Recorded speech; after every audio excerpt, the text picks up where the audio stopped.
آج جس سوال کا ہم نے انتخاب کیا ہے یہ انتہائی بڑے بڑے سوالات میں سے ایک ہے، اور یہ سوال اپنے آپ میں انتہائی اہم ہے۔ اس سوال کو نہ صرف آپ انتہائی غور کے ساتھ سنیے گا، سمجھیے گا، بلکہ جب اس کا جواب دیا جائے، اس پر بات کی جائے، اسے بھی سنیں سمجھیں، اور اس کے بعد پھر اس کے برعکس جو بھی بات کی جاتی ہے یا جو آج تک کی جاتی رہی، جن کو آپ علماء کہتے ہیں، آپ ان کے سامنے رکھیں، ان کی کہی جانے والی بات وہ بھی ان کے سامنے رکھیں اس سوال کے اوپر، اور جو ہم آپ کے سامنے رکھتے ہیں یہ بھی سامنے رکھیں۔ پھر ان سے سوال کریں، ان سے پوچھیں کہ آپ خود ہی بتا دیں کہ ان میں سے حق کیا ہے۔ آیا آپ جو نسل در نسل کہتے چلے آ رہے ہیں وہ حق ہے، یا پھر یہ جو احمد عیسیٰ بات کہہ رہا ہے یہ حق ہے؟ اگر یہ احمد عیسیٰ جو بات کہہ رہا ہے یہ حق ہے، تو پھر آخر وہ کون سی بات ہے، وہ کون سی شے ہے، وہ کیا وجہ ہے کہ آپ جو ہے جب حق آ گیا تو آپ حق جو ہے اس کی تائید و تصدیق کرنے کے بجائے، حق کو تسلیم کرنے کے بجائے آپ کفر و کذب ہی کر رہے ہیں، آپ استکبار ہی کر رہے ہیں۔ نہ صرف خود جو ہے وہ ہلاکت کا سودا کر رہے ہیں، بلکہ اپنے ساتھ اپنے پیچھے اکثریت کو بھی ہلاکت کی طرف لے کر جا رہے ہیں۔ تو بہرحال یہ سوال کرنا نہ کرنا یہ آپ کے اوپر ہے، لیکن میں تو آپ کو یہی کہوں گا، ہم آپ کو یہی کریں گے کہ آپ یہ سوال ان کے سامنے ضرور رکھیے گا۔ آتے ہیں آپ کے سوال کی طرف۔ احمد عیسیٰ بھائی صاحب، سے پہلے تو آپ کا جتنا بھی شکریہ ادا کیا جائے کم ہے کہ آپ کی وجہ سے ہمارے اندر سوچنے سمجھنے کی صلاحیت پیدا ہوئی، اور آپ ہی کی وجہ سے ہم میں سوال کرنے کی ہمت پیدا ہوئی، ورنہ ہمیں تو بچپن سے ہی ایسا بنا دیا گیا تھا کہ ہم کوئی بھی سوال نہیں کر سکتے۔ اگر کوئی سوال ذہن میں آ بھی جاتا تو یہ سوچ کر خوف کا شکار ہو کر اپنے سوال کو دبا دیتے کہ کہیں ہم کافر نہ ہو جائیں، کہیں اللہ ہم سے ناراض نہ ہو جائیں، کہیں ہم دائرہ اسلام سے خارج ہی نہ ہو جائیں، یا کہیں ہمارا یہ سوال اللہ، رسول، ملائکہ، قرآن، علماء یا اسلام کی توہین کے زمرے میں نہ آ جائے، اور ہم اس خوف کی وجہ سے اپنے سوالات کو دبا دیتے تھے۔ لیکن آج الحمدللہ آپ کی وجہ سے ہم ایسے تمام تر خوف و ڈر سے آزاد ہو چکے ہیں، اور میں یہ بات پورے یقین کے ساتھ کہہ رہا ہوں کہ اگر کسی بھی مکتبہ فکر کا شخص آپ کی باتوں کو سن لے، کوئی پڑھا لکھا ہو یا پھر ان پڑھ ہو، جو بھی آپ کی دعوت کو ایک بار سن لے گا تو اس کی زندگی میں پہلی بار اسے آزادی کا احساس ہوگا کہ اصل میں آزادی کسے کہتے ہیں اور حق ہے کیا۔ آپ کی دعوت کو صرف سننے کی دیر ہے، اس کا انکار نہیں کیا جا سکتا، اور اگر کوئی انکار کرتا بھی ہے تو وہ پورا زور لگانے کے باوجود بھی آپ کی دعوت کا متبادل نہیں لا سکتا۔ میں اپنے جذبات کو بیان نہیں کر سکتا کہ میں اس وقت کیسی کیفیت میں ہوں، میرے پاس الفاظ نہیں ہیں، اور بات بھی لمبی ہو رہی ہے، اس لیے میں اپنے سوال کی طرف آتا ہوں۔ ہم یہ بات بچپن سے سنتے چلے آ رہے ہیں کہ اللہ نے قرآن میں فرمایا ہے کہ اللہ نے ہم سے اپنے رب ہونے کا عہد لیا تھا، اور تراجم و تفاسیر میں اور علماء نے ہمیں بتایا کہ وہ عہد عالم ارواح میں لیا گیا، لیکن ہمیں تو کچھ یاد نہیں پڑتا کہ ہم سے اللہ نے ایسا کوئی عہد لیا تھا۔ اور اگر بالفرض مان بھی لیا جائے کہ اللہ نے ہم سے ایسا کوئی عہد لیا تھا، تو پھر یہ کہاں کی عقل مندی ہوئی کہ ہم سے ایسی حالت میں عہد لیا گیا کہ ہمیں اس بارے میں کچھ بھی یاد تک نہیں۔ جیسے آپ مثالیں دیتے ہیں، میں بھی اپنے سوال کو ایک مثال سے آپ کے سامنے واضح کرتا ہوں۔ مثلاً اگر میں آپ کو نشہ آور انجیکشن لگا دوں اور آپ اپنے ہوش کھو بیٹھیں، تو بے ہوشی کی حالت میں یا مدہوشی میں آپ سے کوئی بات کہوں یا آپ سے کوئی عہد لے لوں، تو کیا میں عقل مند کہلواؤں گا؟ اور کیا یہ آپ کے ساتھ انصاف ہوگا؟ اور کیا ایسا کرنا کسی بھی صورت جائز ہو سکتا ہے؟ یہ کیا بات ہوئی کہ اگر انسان ایسا کرے تو انسان پر لعن طعن کی جائے گی، اسے برا بلا کہا جائے گا، اسے ظالم کہا جائے گا، لیکن اگر یہی کام اللہ کرے تو کیا صرف اس وجہ سے سوال کو دبا دیا جائے کہ ایسا کرنے والا اللہ ہے، اس لیے خاموش ہو جائیں، اپنے سوال کو دبا لیں کہ یہ اللہ کر رہا ہے؟ اور پھر کون سا اللہ جو نہ تو کبھی سامنے آیا اور نہ ہی ہم نے اسے کبھی سنا نہ دیکھا؟ اگر ایسا کوئی اللہ ہے بھی تو کیا اس کا ہمارے ساتھ یہ ظلم نہیں ہے؟ اور ہمیں بچپن سے ایک اور بات بھی بتائی گئی کہ نابالغ یا جو مکمل باشعور نہیں ہو جاتا وہ مرفوع القلم ہوتا ہے، لیکن کیا یہ قانون خود اللہ پر لاگو نہیں ہوتا؟ پلیز اس سوال کا اسی طرح تسلی بخش جواب دیں جیسے آپ حسب روایت ہر سوال کا جواب دیتے ہیں۔ جی، یہ تھا آپ کا سوال آپ کا تھوڑا لمبا ہی تھا، لیکن ہم نے کوشش کی کہ آپ کے سوال کو کہیں سے کانٹا چھانٹا نہ جائے، یعنی کہ جو آپ کا سوال ہے منوان اسی طرح سب کے سامنے رکھا جائے، آپ کے سامنے رکھا جائے۔ اور آپ کا سوال واقعتاً تھا ہی ایسا کہ اسے یعنی کہ اسی طرح سامنے رکھا جاتا، اور اس طرح کے جیسے آپ نے سوال بھیجا ہے اس طرح کے بہت سارے سوالات موصول ہیں، یعنی کہ ان سوالات کا محور بھی وہی ہے جو آپ کے سوال کا محور ہے، لیکن ان تمام سوالات میں آپ کا سوال جو ہے وہ بہترین سوال تھا، انتہائی زبردست سوال تھا جو کہ تمام سوالات کا احاطہ کرتا تھا، اس وجہ سے آپ کے سوال کا انتخاب کیا گیا اور سب کے سامنے رکھا گیا۔ تو اب آتے ہیں اس کے جواب کی طرف۔ دیکھیں میرے پیارے بھائی، آپ جنہوں نے سوال بھیجا اور آپ کے علاوہ وہ جتنے بھی لوگ ہیں جنہوں نے اس سے ملتا جلتا یا اسی مرکز و محور کا سوال ارسال کیا، سوال بھیجا، وہ سب کے سب ہوں، یا پھر آپ کے علاوہ وہ تمام کے تمام افراد، وہ تمام کے تمام لوگ جن کا یہ کہنا ہے، جن کا یہ دعویٰ ہے کہ اللہ نے ہم سے عہد لیا تھا، اور عہد کب لیا تھا؟ عہد لیا تھا عالم ارواح میں، ٹھیک ہے جی۔ تو ایسے تمام کے تمام افراد کو نہ صرف میں یہ چیلنج کرتا ہوں، بلکہ اگر کوئی شخص اپنے اس سوال کو، یعنی اپنی اس بات کو قرآن سے ثابت کر دے تو میں اسے منہ مانگا انعام دوں گا، یا جو سزا کہیں گے احمدی صاحب اسے بھگتنے کو تیار ہے۔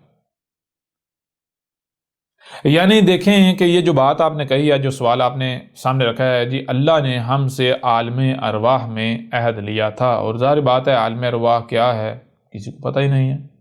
اگر بالفرض مان لیا جائے ایسا کوئی عالم ہے بھی، تو وہ تو پھر ایسا عالم ہوا نا جس کے بارے میں آپ کو کوئی شعور نہیں ہے، آپ کو کوئی سمجھ نہیں ہے۔ اگر عالم ارواح میں کوئی بات ہوئی تو اس کو آج اس زندگی میں تو امپلیمنٹ نہیں کیا جا سکتا، اس زندگی میں تو اس بارے میں نہیں پوچھا جا سکتا جی آپ کو ہم نے فلاں ایک بات کہی تھی تو ہاں جی بتائیں آج آپ نے وہ کام کیا ہے یا نہیں کیا ہے۔ بھائی وہ حساب تو تب لیا جائے گا جب آپ کسی کو اس کے ہوش و حواس میں بات بتائیں گے، جی ہوش و حواس میں عہد لیں گے، ایک وعدہ لیں گے۔ تو بہرحال یعنی کہ یہ بات جو ہے کہ اللہ نے قرآن میں جی کہا ہے کہ ہم نے تم سے عالم ارواح میں عہد لیا تھا کہ تمہارا رب کون ہے، کیا میں تمہارا رب نہیں ہوں؟ ہاں جی صاحب نے اقرار کیا تھا، کہا جی ہاں اللہ تو ہمارا رب ہے۔ اگر دنیا کی کوئی طاقت یہ بات قرآن سے ثابت کر دے تو جو انعام کہیں گے احمد عیسیٰ وہ دینے کو تیار ہے، جو سزا کہیں گے احمد عیسیٰ وہ سزا بھگتنے کو تیار ہے، اس کے باوجود کہ یہ بات نسل در نسل چلی آ رہی ہے، اس کے باوجود کہ یہ بات صدیوں سے چلی آ رہی ہے، اس کے باوجود کہ یہ بات روایات میں ان کے تراجم کی صورت میں موجود ہے، اس کے باوجود کہ یہ بات قرآن کے تراجم و تفاسیر کی صورت میں موجود ہے، اس کے باوجود کہ اکثریت یہی بات کہتی ہے، اس کے باوجود کہ آپ کے جو علماء ہیں جن کو آپ علماء کہتے ہیں اور احمد عیسیٰ ان کو ملاٹے کہتا ہے، وہ تمام کے تمام ملاٹے اس بات پر متفق ہیں کہ اللہ نے ہم سے عالم ارواح میں عہد لیا تھا۔ یعنی اس بات کا اس قدر پختہ ہونے کے باوجود احمد عیسیٰ یہ چیلنج کرتا ہے کہ دنیا کی کوئی طاقت اگر اپنی اس بات کو اس قرآن سے ثابت کر دے کہ ایسا قرآن میں لکھا ہوا ہے تو جو سزا کہیں گے احمد عیسیٰ وہ سزا بھگتنے کو تیار ہے، ٹھیک ہے جی، یا جو انعام کہیں گے احمد عیسیٰ وہ انعام دینے کو تیار ہے، یا پھر جو انعام کہیں نہ صرف وہ انعام بلکہ اس کے ساتھ جو سزا کہیں وہ سزا بھی احمد عیسیٰ بھگتنے کو تیار ہے۔ یہ احمد عیسیٰ چیلنج کرتا ہے دنیا کی کوئی طاقت اس بات کو قرآن سے ثابت نہیں کر سکتی، یعنی ایسا قرآن میں کہیں بھی کچھ نہیں لکھا ہوا، ٹھیک ہے جی، سب سے پہلی بات ہو گئی ہے۔ اب آئیں دوسری بات یہ ہے میرے پیارے بھائی، ہم ہر بار یہ بات واضح کرتے ہیں اور واضح کر چکے ہیں کہ دیکھیں اسی قرآن میں ہے کہ ہم نے ہر شے سے اس کا جوڑا خلق کیا، ہر شے سے اس کا جوڑا خلق کیا، ہر شے سے اس کا جوڑا ہے۔ کوئی بھی بات ہو، کوئی بھی شے ہو، کوئی بھی ذات ہو تو اس کا جوڑا ہوتا ہے۔ ایک تو مثال کے طور پر آپ لیتے ہیں نا، میل اور فیمیل ہو گیا، نیگیٹو اور پازیٹیو ہو گیا، متضاد ہو گیا، بات یعنی وہ بھی اس میں کوئی شک نہیں، وہ بھی جوڑا ہے۔ اس کے ساتھ ہر شے جو ہے وہ اس کا معاملہ کیا ہے، اس کا نہ صرف ظاہر ہے بلکہ باطن بھی ہے، یعنی ہر لحاظ سے جوڑا ہے، ہر لحاظ سے۔ تو کوئی بھی بات ہے، کوئی بھی ذات ہے، کوئی بھی شے ہے، کوئی بھی وجود ہے، تو وہ صرف وہی کل کا کل نہیں ہے جو ظاہر ہے، بلکہ ظاہر کے ساتھ ساتھ باطن بھی ہے، جسے عربوں کی زبان میں غیب بھی کہتے ہیں، ٹھیک ہے جی، غیب یعنی کہ جو چھپا ہوا ہے۔ اب اگر بالفرض، پہلی بات تو یہ ہے کہ ایسا قرآن میں کچھ ہے ہی نہیں، اور اگر اس کے باوجود بھی یہ مان لیا جائے کہ ایسا قرآن میں لکھا ہوا ہے، قرآن میں لکھا ہوا ہے، اگر لکھا ہوا ہو اس کے باوجود بھی اب یہ نہیں کہہ سکتے کہ قرآن میں ایسا ہے، کیونکہ جو ظاہر ہے وہ کل کا کل نہیں ہے، اس وقت تک آپ اصل نتیجے پر نہیں پہنچ سکتے، اس وقت تک آپ جو ہے حق تک نہیں پہنچ سکتے، صحیح بات تک نہیں پہنچ سکتے، صحیح نتیجے تک نہیں پہنچ سکتے، جب تک کہ آپ جو غیب ہے، جو چھپا ہوا ہے، جو پوشیدہ پہلو ہے، اسے نہیں جان لیتے، اسے سامنے نہیں لے آتے، ٹھیک ہے جی۔ یعنی اگر قرآن میں یہ واضح الفاظ میں لکھا ہوا ہو، اس کے باوجود بھی آپ یہ نہیں کہہ سکتے کہ ایسا قرآن میں ہے، کیونکہ وہ ظاہر ہوگا، اور ظاہر کل کا کل نہیں ہے جب تک کہ اس کے ساتھ جو باطن ہے، جو چھپا ہوا ہے، وہ نہ سامنے آ جائے، ٹھیک ہے جی۔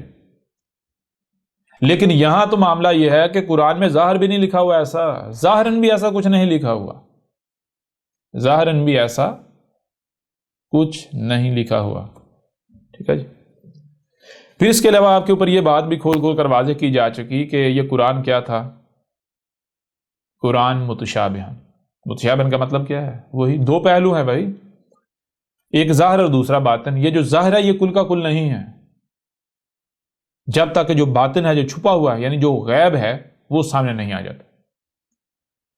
تو یہ جو قرآن ہے، یہ جو سامنے نظر آ رہا ہے، یہ جو قرآن یہ ہم آپ کے سامنے رکھتے ہیں، یہ جو قرآن ہے، یہ جو اس میں آپ کو جو کچھ بھی یہ جو سامنے نظر آ رہا ہے، یہ کیا ہے؟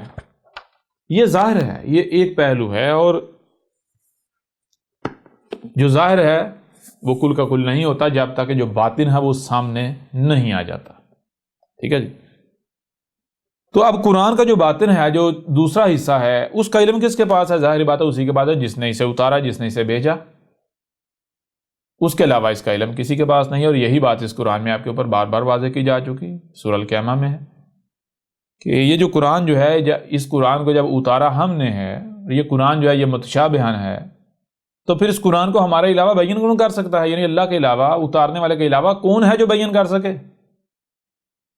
اللہ کے علاوہ اسے کوئی بیان کر ہی نہیں سکتا۔ جب اس قرآن کو اللہ کے علاوہ کو بیان کر ہی نہیں سکتا، اگر کوئی اس قرآن کو سمجھنا چاہتا ہے تو اس کے لیے سب سے پہلا کام اس نے یہ کرنا ہے کہ اپنے آپ کو اس نے فقیر تسلیم کرنا ہے اور اللہ کو غنی تسلیم کرنا ہے، اور اس وقت تک اس کے اوپر قرآن نہیں کھلے گا، واضح نہیں ہوگا، بیان نہیں ہوگا جب تک کہ وہ خود کو مکمل طور پر اللہ کے آگے جھکا نہیں دیتا، رب کے آگے سرنڈر نہیں کر دیتا، ٹھیک ہے نا۔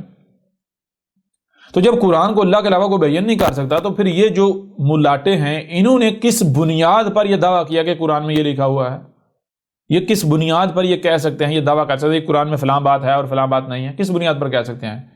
آپ جائیں ان سے سوال کریں، ان سے پوچھیں نا، کیوں نہیں پوچھتے؟ ٹھیک ہے۔ پھر دیکھیں ایک اور بات آپ کے سامنے رکھتے ہیں، اس قرآن میں بار بار آیا ہے فاسق، فاسقون، فاسقین، فاسق، جی فاسق کسے کہتے ہیں؟ فسق کسے کہتے ہیں؟ بدل دینا، شے کو اس کی اصل حالت سے بدل دینا، اس میں تبدیلی کر دینا، بات میں تبدیلی کر دینا۔ اس قرآن میں آیا ہے کہ جو لوگ قرآن کو بدلتے ہیں، قرآن کو بدلنے والے، تو کون ہے قرآن کو بدلنے والے؟ میں آپ سے پوچھوں گا، کیا کوئی عیسائی قرآن کو بدلے گا؟ کوئی یہودی بدلے گا؟ کون بدلے گا؟ اور بھائی قرآن کو تو وہی بدلے گا نا جو قرآن کو سمجھنے یا سمجھانے کا دعویٰ کر رہا ہے، جو قرآن کو کھول رہا ہے، وہی بدلے گا نا۔ تو کون ہیں وہ لوگ جنہوں نے اپنی طرف سے یہ ٹھیکہ اٹھایا ہوا کہ بھائی ہم بتائیں گے اس قرآن میں کیا لکھا ہوا ہے؟ اب اگر تو ان کا اللہ کے ساتھ براہ راست رابطہ ہے، اللہ ان کے ذریعے کلام کر رہا ہے، قرآن کو بیان کر رہا ہے، پھر تو بات بالکل ٹھیک ہے۔ لیکن اگر ان کا اللہ کے ساتھ کوئی رابطہ نہیں، ان کو یہ نہیں پتا اللہ ہے کیا، رب ہے کیا، ان کو یہی نہیں علم، اور وہ قرآن کو بیان کرنے کے دعوے دار ہیں، تو کیا وہ قرآن کو بدلیں گے؟ نہیں بدلیں گے، یہ نہیں بدلیں گے۔ بات آپ کے اوپر بالکل واضح ہے۔ تو ان سے پوچھیں کیا انہوں نے آج تک قرآن کو نہیں بدلا؟ چلو وہ تو بدلنا تو چھوٹی سی بات ہے، انہوں نے تو تراجمہ تفاسیر کی صورت میں قرآن کا متبادل کاٹ لیا، قرآن کے پارل، قرآن کے برعکس، قرآن کے متبادل، قرآن کے برابر ایک اس کا شریک گاڑ ڈالا، ایک بجائے کئی شریک گاڑ ڈالے۔ تو کیا آپ نے کبھی ان سے سوال کیا؟ سوالات کریں ان سے۔ بہرحال آئیں واپس آپ کے سوال کی طرف۔ یہ بات ہم نے کیوں کی؟ یہ بات ہم نے اس لیے کی میرے پیارے بھائی، یہ جو آپ نے سوال کیا ہے، ایسا قرآن میں کہیں بھی کچھ نہیں لکھا ہوا۔ ایسا سوال تو ان ملاٹوں سے بنتا ہے، ان ملاؤں سے بنتا ہے کہ اب ملاؤ بتاؤ، جو آپ نے سوال میں بھی لکھا ہے کہ اگر مثال کے طور پر اگر کوئی انسان کسی کو بے ہوش کر کے، کسی کو مدہوش کر کے، کسی کی کہ ہوش جو ہے ان کو ختم کر کے، اس کی عقل معاف کر کے اس سے کوئی عہد لیتا ہے، کوئی وعدہ لیتا ہے، تو ایسا کرنے والا کوئی بیوقوف ہوگا، پاگل ہوگا، جاہل ہوگا۔ تو یہ کیا بات ہوئی؟ اگر یہی کام اللہ کرے تو جناب جائز ہو گیا، کیا یہ ظلم نہیں ہے؟ واقعتاً ظلم ہے بھائی، اگر ایسا کوئی بھی کرتا ہے تو ظلم ہے نا، ظلم ہے، بالکل ظلم ہے۔ اصل میں یہ جو آپ نے بات کی، یہ بات احمد عیسیٰ سے نہیں ہے، یہ سوال احمد عیسیٰ، یہ سوال ان ملاٹوں سے ہے، ان سے سوال کرنا چاہیے میرے پر بھائی۔ آپ نے خود تسلیم کیا کہ آج احمد عیسیٰ کی وجہ سے آپ کے اندر سوال کرنے کی ہمت پیدا ہوئی، تو ذرا میں آپ سے بھی کہتا ہوں، آپ اور آپ کے جیسے باقی جتنے بھی ہیں، ذرا ایسا کریں کہ یہ سوال اب ٹھیک ہے جی، آپ تسلیم کرتے ہیں، آپ میں یہ سوالات کھڑا کرنے کی، سوالات پوچھنے کی ہمت پیدا ہوئی، تو ذرا یہ جو ملاٹے ہیں جن کی وجہ سے آپ میں یہ سوالات پیدا ہوئے، ذرا ان سے بھی تو کریں نا۔ میں تو تب مانوں گا کہ واقعتاً آپ میں سوال کھڑا کرنے کی ہمت پیدا ہوئی ہے، میں تو تب مانوں گا۔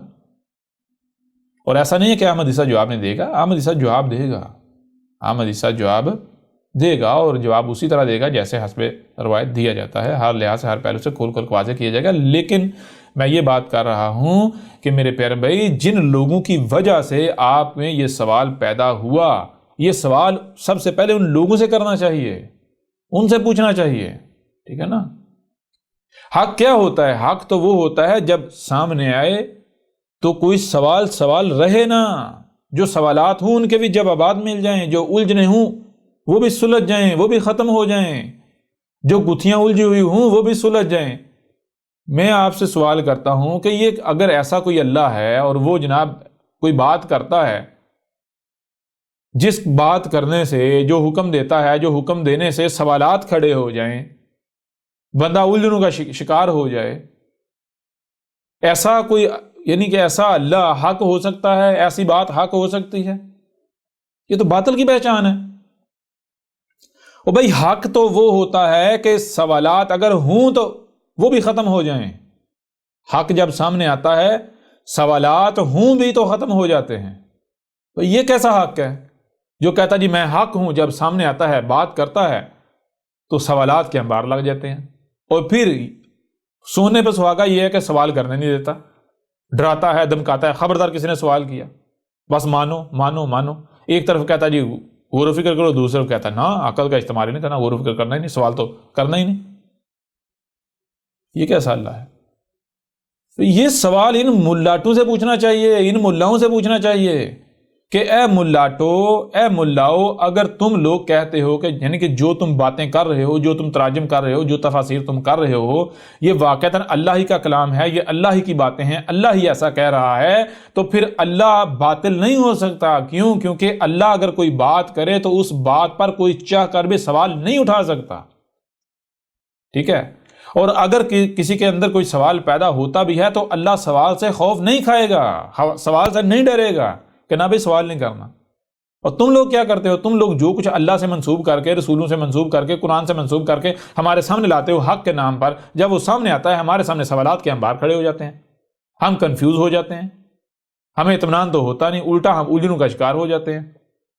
اور پھر اس سے بڑھ کر بات یہ ہے کہ سوالات تم پوچھنے نہیں دیتے، سوالات کرنے سے تم ڈراتے ہو۔ کیا یہ حق ہو سکتا ہے؟ کیا یہ اللہ کی بات ہو سکتی ہے؟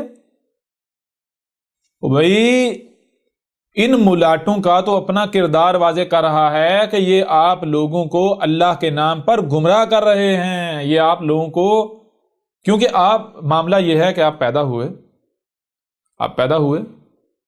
جیسے ہی آپ پیدا ہوئے تو آپ کے ساتھ وہی کیا گیا جو ایک ہاتھی کے بچے کے ساتھ کیا جاتا ہے۔ ایک ہاتھی کا بچہ ہوتا ہے، اس کو یعنی کہ بچپن سے اس کو ایک مضبوط سنگل سے باندھ دیا جاتا ہے، وہ کچھ وقت تک وہ زور لگاتا ہے، آزاد ہونے کی کوشش کرتا ہے، لیکن آہستہ آہستہ اس کے اپنی ٹانگیں زخمی ہو جاتی ہیں زور لگا کے، جہاں پر سنگل پڑا ہوا ہوتا ہے، تو اس کو یقین ہو جاتا ہے کہ میں آزاد ہونے والا نہیں ہوں، آزادی میری قسمت میں نہیں ہے، میری یہی کل دنیا ہے جہاں تک یعنی کہ یہ سنگل مجھے باندھا ہوا ہے، جس ریڈیس میں جا سکتا ہوں، یہی میری کل دنیا، اس سے میں آگے نہیں جا سکتا۔ تو وہ جو ہاتھی کا بچہ ہوتا ہے، آہستہ سے ایک وقت آتا ہے کہ وہ اس بات کو، اس غلامی کو دماغی طور پر قبول کر لیتا ہے، ٹھیک ہے جی، دماغی طور پر، ذہنی طور پر وہ قبول کر لیتا ہے کہ بھائی میں اس سے باہر نہیں جا سکتا، میری یہی کل دنیا، اس سے باہر میں جا ہی نہیں سکتا، میں جو جی چاہے کر دوں، میں اس سے باہر نہیں جا سکتا، اس سے آگے نہیں جا سکتا۔ وہ دماغی طور پر تسلیم کر لیتا ہے۔ جب ہاتھی جو ہے، ہاتھی کا بچہ دماغی طور پر اس بات کو تسلیم کر لیتا ہے، اس کے بعد کیا ہوتا ہے؟ اس کا سنگل اتار دیا جاتا ہے۔ اس کے بعد ایک نلکی جو ہے، اس کا داغا، باریک سا داغا جو ایک بچہ توڑ دے، کچا داغا، وہ داغا لے کے ہاتھی کے پاؤں کو ڈال کے تو کسی جگہ پر باندھ دے، تو ہاتھی کی جرت نہیں ہوگی، بہت بڑا ہاتھی ہوگا، اس کی جرت نہیں ہوگی کہ وہ اس داغا جس ریڈیس میں اس کو رکھ رہا ہے اس سے باہر جائے، نہیں جائے گا۔ کیوں؟ کیونکہ ہاتھی نے دماغی طور پر اس غلامی کو قبول کر لیا ہوا ہے۔ بالکل یہی آپ لوگوں کے ساتھ کیا گیا اور کیا جاتا ہے۔ جب آپ کسی کے ہاں پیدا ہوتے ہیں، جس کے ہاں بھی پیدا ہوتے ہیں، آپ کے والدین آپ کو غلام بنا دیتے ہیں، آپ کے ملاٹے آپ کو ایک دائرے کے اندر بند کر دیتے ہیں، آپ کا معاشرہ آپ کو ایک دائروں کے اندر بند کر دیتا ہے، آپ کو بتایا جاتا ہے کہ یہی کل دنیا ہے، اس سے باہر آپ نہیں جا سکتے۔ بچپن میں آپ کو ڈنڈے کے ساتھ روکا جاتا ہے، سوچنے سے روکا جاتا ہے، سمجھنے سے روکا جاتا ہے، ٹھیک ہے نا، سوال اٹھانے سے روکا جاتا ہے، آپ کو ڈرایا جاتا ہے۔ تو آہستہ آہستہ کیا ہوتا ہے؟ آپ کے دماغوں میں اتنے بڑے بڑے خوف اور ڈر مسلط کر دیے جاتے ہیں، آپ کی سوچنے سمجھنے کی صلاحیتیں سلب کر لی جاتی ہیں، آپ کو غلام بنا دیا جاتا ہے، ٹھیک ہے۔ اور پھر نتیجہ اس کا کیا نکلے گا؟ اور نتیجہ کیا نکلتا ہے؟ آج آپ کے سامنے ہے، آج آپ کے سامنے ہے۔ اور آج اگر احمد عیسیٰ نے آپ کو احساس دلایا ہے آزادی کیا ہوتی ہے، تو ان لوگوں سے سوال کریں نا، ان لوگوں سے سوال کریں، ان سے سوال کریں کہ یہ جو تم نے ہمیں بچپن سے غلام بنا دیا، ڈر اور خوف ہمارے اوپر مسلط کر دیے، کیا اللہ ایسا کر سکتا ہے؟ اللہ تو سبحان ہے، اس کے لیے تو ہے ہی حمد جی۔ کیا اللہ کسی سوال سے گھبرائے گا؟ اللہ کسی سوال سے خوف کھائے گا، ڈر کھائے گا؟ کیا اللہ کسی کو باندھے گا جی؟ کیا اللہ کوئی کسی قسم کی پابندی لگائے گا؟ چھوٹی سی بات میں آپ کے سامنے رکھتا ہوں، چھوٹی سی بات، یہ جو کان ہے کسی مولوی نے تو نہیں بنائے، مانتے ہیں نا آپ کے رب نے بنائے۔ یہ جو آنکھیں ہیں کسی مولوی نے تو نہیں بنائی، یہ جو ہاتھ ہیں مولوی تو نہیں بنائے، ٹانگیں مولوی نے تو نہیں بنائی، یا کس نے مانتے ہیں نا رب نے بنائی۔ تو میں آپ سے پوچھتا ہوں، کیا رب نے یہ جو کان ہے ان کوئی دائرے کے اندر بند کیے، یا پھر جتنا بھی ظاہر ہے سننے کی صلاحیت دی؟ جتنا بھی ظاہر ہے، جس حد تک یہ کان سننے کی صلاحیت رکھتے ہیں، رب نے ان کو آزاد خلق کیا ہے، آنکھوں کو آزاد۔ کوئی رب نے آگے کو پردہ لگایا جب کوئی ایسی چیز آئے گی جو تم نے نہیں دیکھنی، جو تمہارے لیے اچھی نہیں ہے، تو آنکھیں بند ہو جائیں آٹومیٹک، یا دکھنا بند ہو جائے؟ ایسا ہوتا ہے؟ نہیں ہوتا۔ وہ رب نے تو آپ کو آزاد خلق کیا ہے، رب تو نہیں گھبراتا جی، رب تو نہیں گھبراتا۔ رب تو بار بار کہتا ہے بھائی تحقیق کرو، تحقیق کرو، تحقیق کرو۔ یہ ملا کیسا ہے، یہ لوگ کیسے جنہوں نے بچپن سے آپ کی تربیت ایسی کر دی؟ ان سے پوچھیں بھائی کیا تم لوگ اللہ کے نام پر ہمیں گمراہ نہیں کر رہے، ہمیں استعمال نہیں کر رہے؟ بچپن سے آپ کے دماغوں میں یہ بت نصب کر دیے گئے، آپ کو قیدی بنا دیا گیا، آپ کے اوپر ڈر اور خوف مسلط کر دیے گئے، آج انہی کا استعمال کیا جا رہا ہے۔ آپ کی ان کمزوریوں کا استعمال کر کے یہ لوگ آپ کو استعمال کر رہے ہیں، آپ کے ملاٹے آپ کو استعمال کر رہے ہیں، کیونکہ ان کو پتا ہے اللہ کے نام پر کسی کو بھی استعمال کیا جا سکتا ہے، محمد کے نام پر کسی کو بھی استعمال کیا جا سکتا ہے، رسول کے نام پر کسی کو بھی استعمال کیا جا سکتا ہے۔ جو اصطلاحات، جو بت آپ کے دماغوں میں نصب کیے گئے، ٹھونسے گئے، گھڑے گئے اتنی محنت سے ان لوگوں نے، تو ان کو پتا ہے وہ بت جو ہے وہ آپ کی کمزوریاں ہیں، ان کمزوریوں کو لے کر آپ کو استعمال کیا جا سکتا ہے، آپ کی ان کمزوریوں کو بطور دباؤ استعمال کیا جاتا ہے، ٹھیک ہے نا۔ تو لہٰذا میرے پیارے بھائی، جہاں اگر آپ کہتے ہیں کہ آپ کے اندر سوال کرنے کی ہمت پیدا ہوئی، تو میں تو تب مانوں گا جس دن آپ نے یہ سوالات ان ملاٹوں سے کیے، ان دین کے ٹھیکیداروں سے کیے، ٹھیک ہے نا، یہ جو ٹھیکیداری اٹھائے ہوئے ہیں اپنے کندھوں پر، ان سے جس دن آپ نے سوالات کیے۔ ویسے تو سوال کا جواب یہیں تک یعنی کہ غور کیا جائے تو آپ کو مل چکا ہے، لیکن اس کے باوجود ہم جو ہے ایک اور پہلو سے آپ کے سوال کو اب کھول کر واضح کرتے ہیں، اس کا جواب آپ کے سامنے رکھتے ہیں۔ آپ نے کہا جی اللہ نے قرآن میں کہا ہے کہ ہم نے تم سے عہد لیا تھا،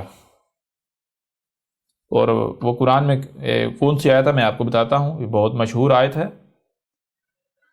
یہ آیت ہے سورہ الاعراف ہے، 7 نمبر سورت ہے، اور اس کی آیت ہے 172 172. تو اس میں ہے وَإِذْ أَخَذَ رَبُّكَ مِنْ بَنِي آدَمَ مِنْ ظُهُورِهِمْ ذُرِّيَّتَهُمْ وَأَشْهَدَهُمْ عَلَىٰ أَنفُسِهِمْ أَلَسْتُ بِرَبِّكُمْ قَالُوا بَلَىٰ شَهِدْنَا أَن تَقُولُوا يَوْمَ الْقِيَامَةِ إِنَّا كُنَّا عَنْ هَٰذَا الْغَافِلِينَ.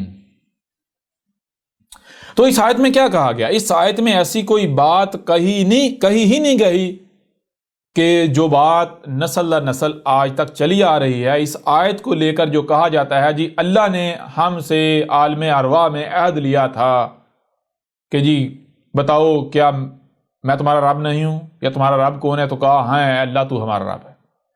آیت میں ایسی کوئی بات ہے ہی نہیں. آیت میں کیا ہے ذرا غور کیجئے گا. آیت میں وا اور از، تب، کب تب، یہاں بات شروع ہو رہی ہے اور سے. اور واؤ سے بات کیوں شروع ہوتی ہے؟ قرآن جو ہے یا اللہ جو ہے وہ واؤ سے، اور واؤ کا معنی ہوتا ہے اور سے بات کیوں شروع ہو رہی ہے؟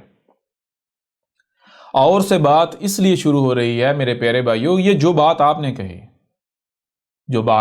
کہی جی اللہ نے عالم ارواح میں ہم سے عہد لیا تھا، تو یہ بات آپ نے کیا خود سمجھی ہے یا آپ نے سنی ہے کہیں سے؟ جی آپ نے یہ بات خود سے سمجھی ہے یا پھر آپ نے کہیں سے سنی ہے، کہیں لکھی ہوئی دیکھی ہے؟ تو اس کا جواب بالکل واضح ہے کہ یہ جو آپ کہہ رہے ہیں یہ آپ نے خود سے نہیں سمجھا کہ اللہ نے ایسا کہا، نہیں قرآن میں ایسا ہے، نہیں یہ آپ نے خود سے نہیں سمجھا، بلکہ آپ نے سنا ہے کس سے؟ اپنے آباء و اجداد سے، اپنے ملاٹوں سے. آپ نے اپنے ملاٹوں کی، اپنے آباء و اجداد کی کتابوں سے، تراجم و تفاسیر میں ایسا لکھا ہوا پڑھا ہے، دیکھا ہے، سمجھا تو آپ نے ہے ہی نہیں. یہی بات یہاں کی جا رہی ہے. واؤ، اور کا مطلب کیا ہے بھائی؟ ایک تو بات ہوا جو تم کہہ رہے ہو، جو تم نے سنی، جو دیکھی. تو ہم تم سے سوال کرتے ہیں کہ کیا ہم نے تمہیں صرف سننے اور دیکھنے کی صلاحیت دی کہ جو بھی سنائی دیتا ہے اسے منوان تسلیم کر لو، جو بھی دکھائی دیتا ہے اسے ویسے منوان تسلیم کر لو، جو بھی سنائی دیتا ہے دکھائی دیتا ہے اسی طرح عمل کرنا شروع کر دو، اسی کی طرف چلنا شروع کر دو؟ یا پھر اس کے درمیان میں ہم نے سمجھنے کی صلاحیت بھی رکھی کہ اس وقت تک عمل نہیں کرنا جب تک کہ جو سنائی اور دکھائی دے رہا ہے اسے سمجھ نہیں لیا جاتا؟ ہم نے سمجھنے کی صلاحیت دی یا نہیں دی؟ لہذا کیا تم نے جو سنائی دے رہا ہے، جو دکھائی دے رہا ہے اسے سمجھ لیا؟ نہیں، تم تو وہی کہہ رہے ہو جو تم نے سنا، جو دیکھا، جو تمہارے آباء و اجداد سے تمہیں منتقل، تم تو وہی رٹے لگا رہے ہو. اور چلو وہ جو بات تم کہہ رہے ہو جی اللہ نے عالم ارواح میں ہم سے عہد لیا تھا، یہ تم نے سنا نا، ٹھیک ہے، اس کو ایک سائڈ پر رکھو. آپ ایک کام اور کرو. کیا کرو؟ کہ ہم نے تمہیں جو سنائی اور دکھائی دے رہا اسے سمجھنے کی صلاحیت نہیں دی نا، تو ایک بار سمجھ کے تو دیکھ لو کیا یہ اللہ نے ایسا کہا ہے یا پھر یہ تمہارے ملاٹوں نے کہا ہے. ملاٹوں نے اللہ کے اوپر بہتان باندھا ہے، افترا کیا ہے، تمہارے بڑوں نے. جی سمجھ بھی تو لو نا ذرا. جب تم سمجھو گے تو پھر تمہارے اوپر حق کھل کر واضح ہو جائے گا کہ حقیقت کیا ہے اور تمہارے بڑوں نے، تمہارے ملاٹوں نے تمہارے ساتھ کیا کھلواڑ کیا ہے، پھر تمہیں سمجھ آئے گی. یہی بات مثال کے طور پر آپ دیکھیں، یہ دیکھیں ذرا، یہ سورت ہے المومنون، سورہ المومنون کی آیت نمبر 78 اس میں کیا ہے؟ وَهُوَ الَّذِي أَنشَأَ لَكُمُ السَّمْعَ وَالْأَبْصَارَ وَالْأَفْئِدَةَ قَلِيلًا مَا تَشْكُرُونَ. اس میں کیا کہا جا رہا ہے؟ واہ اور ہوا، یہاں بات واو سے شروع ہو رہی ہے. آگے بات کیا، یعنی کہ آگے تم کو کیسا ہم بنایا گیا ہے؟ تمہیں کیسا بنایا گیا ہے؟ تمہیں بنایا گیا ہے سننے والا، دیکھنے والا، نہ صرف سننے اور دیکھنے والا بلکہ سمجھنے والا بھی بنایا ہے. اچھا، کون تم کو ایسا سننے دیکھنے سمجھنے والا کس نے بنایا ہے؟ کون؟ یہ تم کیا سن رہے ہو اس کے بارے؟ جی اللہ نے بنایا نہیں، اللہ نے ہمیں بنایا، اللہ نے ہمیں بنایا، اللہ نے ہمیں بنایا، اللہ نے ہمیں بنایا. یہ تو سن ہی رہے ہو نا. کون سا اللہ جو اوپر آسمان اوپر چڑھ کے بیٹھا ہوا ہے؟ یہ تو تم سنتے آ رہے ہو نا. یہ تو تم نے سنا ہے اپنے بڑوں سے، نسل در نسل چلا آ رہا ہے، ان کی بڑوں کی کتابوں میں لکھا ہوا پڑھا ہے، دیکھا ہے. یہی ہے نا. کیا جو سنائی اور دکھائی دے رہا ہے وہی کل کا کل ہے؟ یا کیا ہم نے تمہیں صرف سننے اور دیکھنے کی صلاحیت دی؟ جو سنائی اور دکھائی دے رہا ہے اسے سمجھنے کی صلاحیت نہیں دی؟ ایک طرف تمہارے بڑے، تمہارے آباء و اجداد، تمہارے ملاٹے یہ کہہ رہے ہیں کہ تمہیں اللہ نے خلق کیا، اللہ نے خلق کیا، اللہ نے بنایا. اور کون ہے اللہ؟ اللہ کائنات سے الگ اوپر آسمانوں پر چڑھ کے بیٹھا ہوا ہے. یہ تو تم سن رہے ہو. تم ایسا کرو، تم ایک بار خود اپنی تخلیق میں بھی غور کر کے دیکھو کہ تمہیں کس نے خلق کیا ہے. تو جب تم اپنی تخلیق میں غور کرو گے تو تمہارے اوپر یہ بات کھل کر واضح ہو جائے گی کہ ایسا کوئی اللہ ایگزسٹ نہیں کرتا، وجود ہی نہیں رکھتا جو مذاہب کا اللہ ہے، جو نسل در نسل ہمارے نہیں کہ وہ دماغوں میں ٹھونسا گیا. ہمیں خلق کس نے کیا ہے؟ هو الذی ہوا. یہ جو بھی موجود ہے ہر طرف، اور جو بھی تمہیں نظر آئے، یہی وجود ہے، یہی ذات ہے جس نے تمہیں خلق کیا. اور تمہیں کیسا بنایا ہے؟ کیسا بنایا ہے تمہیں؟ ذرا غور کرو. کیا تم کو سننے کی صلاحیت نہیں دی؟ سننے والا خلق نہیں کیا گیا، بنایا گیا. بنایا گیا نا سننے والا. تو کیا صرف سننے والا بنایا گیا؟ اس طرح دیکھنے والا نہیں بنایا تمہیں؟ جی بنایا نا. تو کیا صرف سننے اور دیکھنے والا بنایا، یا پھر جو سنائی اور دکھائی دے رہا ہے اسے سمجھنے والا بھی بنایا؟ جی بنایا یا نہیں بنایا؟ تو اے عقل کے اندو، جب ہم نے تمہیں سننے کے لیے کان دیے، دیکھنے کے لیے آنکھیں دی، جو سنائی اور دکھائی دے رہا ہے اسے سمجھنے کی صلاحیت دی، تمہارے جو قلوب ہیں ان کو افائدہ کیا، یعنی قلوب جو دل ہیں وہ سنتے اور سمجھتے ہیں، وہ سمجھتے ہیں، وہ دیکھتے ہیں، جو ان کانوں سے سنا نہیں جا سکتا، ان آنکھوں سے دیکھا نہیں جا سکتا، دماغ سے سمجھا نہیں جا سکتا. تو پھر تم کیوں نہیں غور و فکر کرتے؟ تم کیوں نہیں سمجھ رہے؟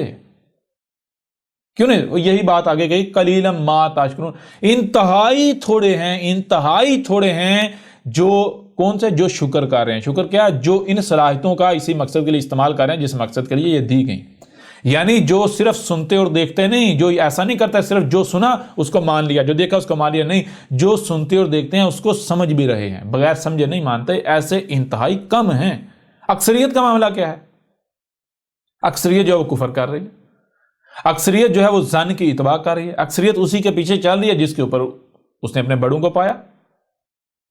ٹھیک ہے جی. تو میں آپ سے سوال کرتا ہوں، ذرا آپ دیکھیں آپ کہاں کھڑے ہیں. کیا آپ جو بات کر رہے ہیں، جو سوال آپ اللہ سے کر رہے ہیں کہ اے اللہ تو نے ایسا کہا، کیوں کہا؟ او بھائی پہلے اپنی بات کو ثابت کرو، یہ اللہ نے کہا. ٹھیک ہے جی. اپنی بات کو پہلے ثابت کرو. کہیں ایسا تو نہیں کہ یہ جو تمہارے ملاٹے ہیں انہوں نے اللہ کے نام سے تمہیں ڈرا کے اپنی بات تمہارے دماغوں میں ٹھونس دی. پہلے انہوں نے ایک اللہ نامی بت گڑا، تمہارے دماغوں کے اندر بٹھایا، اور جب تمہارے اندر یہ بت فکس ہو گیا، پکا ہو گیا، پھر اس بت کو بطور کمزوری استعمال کر کے تمہیں استعمال کیا جا رہا ہے. ٹھیک ہے جی. اپنی یہ ملاٹے اپنی باتوں کو، اپنی خرافات کو اللہ کے نام پر تمہارے دماغوں میں ٹھونستے جا رہے. ٹھیک ہے نا. تو یہ ہے کہ جو بھی آپ یعنی جو آپ سوال کر رہے ہیں، جو بات کر رہے ہیں، کیا یہ آپ نے خود سے سمجھا ہے کہ واقعتاً یہ اللہ ہی ایسا کہہ رہا ہے، یا پھر کہیں ایسا تو نہیں کہ آپ وہی بول رہے ہیں جو آپ نے سنا، وہی بول رہے ہیں جو آپ نے دیکھا. ٹھیک ہے نا. تو سوال کرنے سے پہلے کیا کریں؟ سوال کرنے سے پہلے سوچیں سمجھیں کہ کیا یہ حق ہو سکتا ہے، یہ بات سچ ہو سکتی ہے، کیا اللہ ایسا کر سکتا ہے، کیا ایسا کوئی اللہ ہو سکتا ہے، ایسا کوئی خدا ہو سکتا ہے، کیا مجھے واقعتاً اسی نے خلق کیا ہے جس کے بارے میں نسل در نسل سنتا چلا آ رہا ہوں کہ اوپر جو چڑھ کے بیٹھا ہوا ہے، یا پھر میرا خالق کوئی اور ہے جی، اور وہ ہے جس کا دنیا کی کوئی طاقت رد نہیں کر سکتی، جو کہ ہر طرف یہ کائنات جسے آپ کہتے ہیں وجود نظر آ رہا ہے. تو یہ ہے. پھر آگے دیکھیں، ایک اور آیت آپ کے سامنے رکھتے ہیں. یہ آیت ہے سورہ الاسراء ہے. سورہ الاسراء کی آیت نمبر 36 ہے. سورہ الاسراء کی آیت نمبر 36، 17 نمبر سورت ہے، اس کی آیت نمبر جو ہے وہ 36 ہے. اس میں کیا ہے؟ وَلَا تَقْفُ مَا لَيْسَ لَكَ بِهِ عِلْمٌ. یہاں تو یہ کہا جا رہا ہے کہ کسی بھی ایسے کام، کسی بھی ایسی شے، کسی ایسی بھی بات کے ساتھ ذرا برابر بھی پنگا لینے کی، چھیڑ چھاڑ کرنے کی ضرورت نہیں ہے. پنگا لینے کی ضرورت نہیں ہے جس کے بارے میں تیرے پاس علم نہیں ہے، جس کا جس کے حوالے سے تجھے علم ہی نہیں ہے. یعنی سیدھی سی بات کہ بھائی وہ کام کرو ہی نہ جس کے بارے میں علم ہی نہیں. ٹھیک ہے. کیوں؟ آگے کیا ہے؟ آگے کہا گیا ان السمع والبصر والفؤاد کل اولئک کان عنہ مسئولا. آگے جو بات کی جا رہی ہے کہ اس میں کچھ شک نہیں، یہ جو تمہیں سننے کی صلاحیت دی گئی ہے، جو تمہیں دیکھنے کی صلاحیت دی گیا، پھر سننے اور دیکھنے کی صلاحیت نہیں دی بلکہ سمجھنے کی صلاحیت دی ہے، وہ جو ان کانوں سے آنکھوں سے سنائی اور دکھائی دے رہا ہے اسے، بلکہ جو ان کانوں سے سنائی نہیں دیتا، جو آنکھوں سے دکھائی نہیں دیتا، جو کہ غیب ہے، جو چھپا ہے، اس سے بھی سمجھنے کی، اس سے بھی دیکھنے سننے اور سمجھنے کی صلاحیت دی گئی ہے.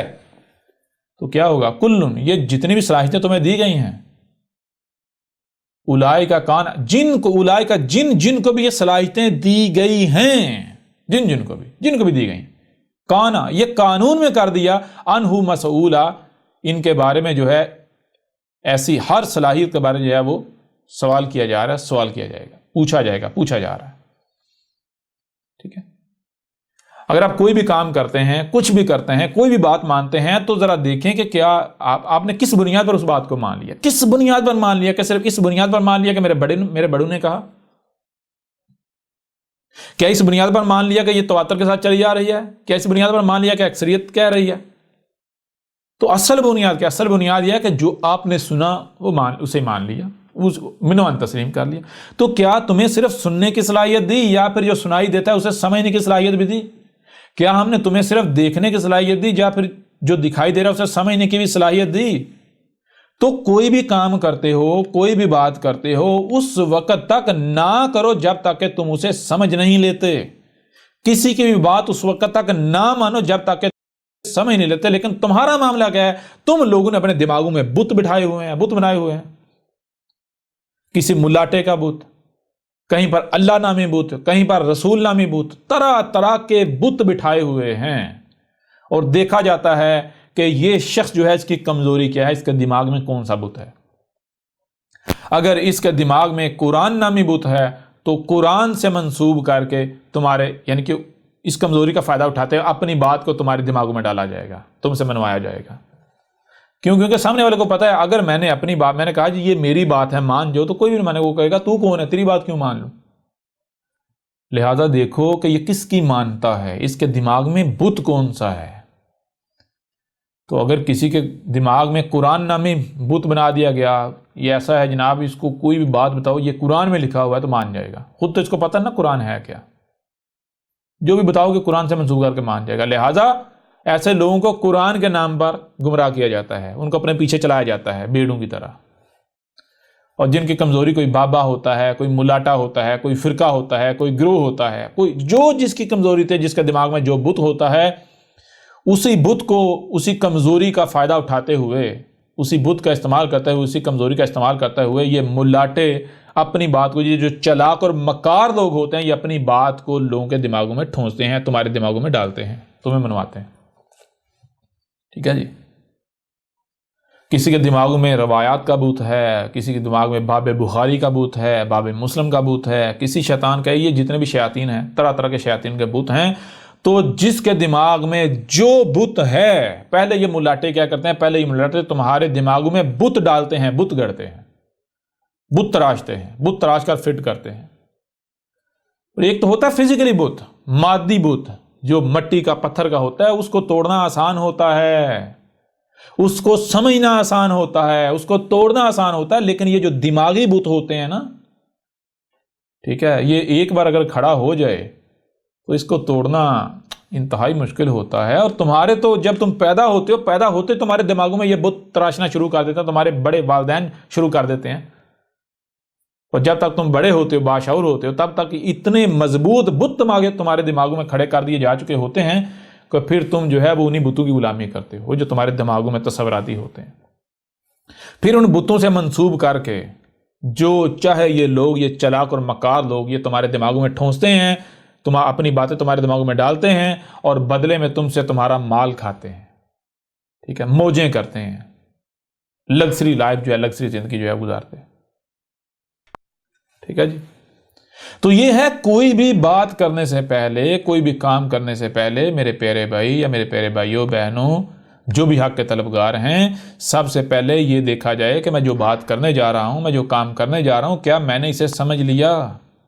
کیا مجھے صرف سننے اور دیکھنے کی صلاحیت دی، یا پھر جو سنائی اور دکھائی دے رہا ہے اسے سمجھنے کی بھی صلاحیت دی؟ جب سمجھنے کی بھی صلاحیت دی تو کیا فضول میں دے دی گئی؟ میں آپ سے سوال کرتا ہوں کہ آپ اگر اپنی کوئی بھی شے کسی کو دیتے ہیں، کوئی بھی شے کسی کو دیتے ہیں تو بغیر کسی مقصد کے دیں گے؟ اگر کسی کو کوئی شے دیتے ہیں تو پہلی بات بغیر مقصد کے نہیں دیں گے، کوئی نہ کوئی وجہ ضرور ہوگی، کوئی نہ کوئی مقصد ضرور ہوگا۔ دوسری بات کیا اس سے پوچھیں گے نہیں کہ بھائی بتا تو نے اسے جو ہے وہ اسی مقصد کے لیے استعمال کیا یا کہیں کسی اور مقصد کے لیے استعمال تو نہیں کیا؟ تو جس نے آپ کو خلق کیا ہے، کس نے خلق کیا؟ پہلی بات تو یہ ہے کہ آپ غور کریں، کیا وہی ہے جس کے بارے میں آپ نسل در نسل سنتے چلے آ رہے ہیں، جو اب محض ایک بت ہے دماغوں میں، اس کے علاوہ اس کا کوئی وجود نہیں؟ یا پھر آپ کا خالق یہی کائنات ہے جن کو آپ مخلوقات کا نام دے رہے ہیں؟ ٹھیک ہے نا؟ حق کیا ہے؟ غور کریں۔ پھر جو بھی آپ کام کرتے ہیں، جو بھی بات کرتے ہیں، کیا آپ نے اسے سمجھ لیا؟ یا پھر کہیں ایسا تو نہیں کہ آپ کے دماغوں میں جو بت بنائے گئے، بت بٹھائے گئے، ان بتوں کا استعمال کرتے ہوئے، ان کمزوری کا فائدہ اٹھاتے ہوئے اپنی بات، اپنی خرافات کو آپ کے دماغوں میں ڈالا جا رہا ہے؟ تو یہ چیز ہے، یہ آپ سے پوچھا جائے گا، سوال کیا جائے گا کہ اگر تمہیں یہ عقل کا استعمال ہی کرنا تھا، تمہیں عقل دی کیوں گئی تھی؟ جی